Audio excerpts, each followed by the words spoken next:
In this example, we have a right cylinder with a volume of 277 feet cubed, a diameter of x feet, and a height of 5 feet. We need to find the diameter. Our diameter is equal to x, but if you recall from our volume formula, we need to find the radius. Our radius is 1/2 of the diameter. So our radius then is equal to 1/2 times x.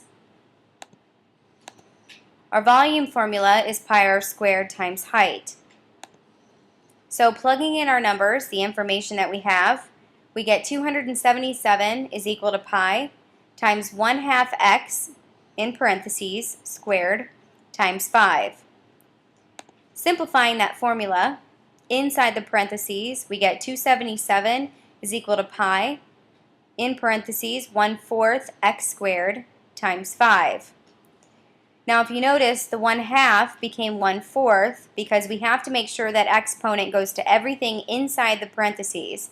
So 1 squared and 2 squared will give us 1/4. X squared then follows along.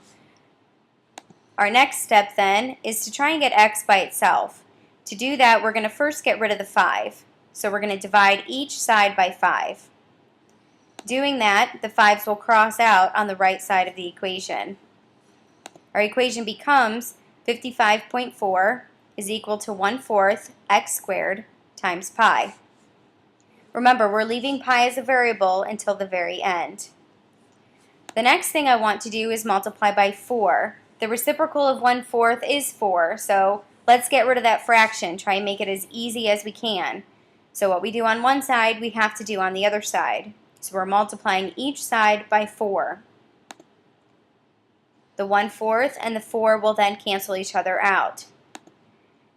We're left with 221.6 is equal to x squared times pi. Now we're still solving for x, so what we need to do next is divide by pi on both sides.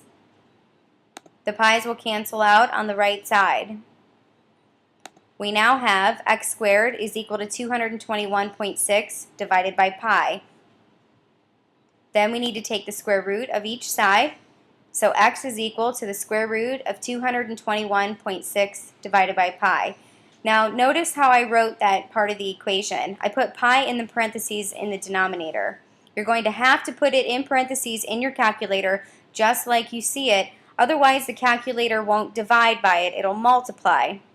It doesn't understand the order of operations. So whenever you have pi in your denominator, you must put the parentheses around pi and the number in case there is a coefficient.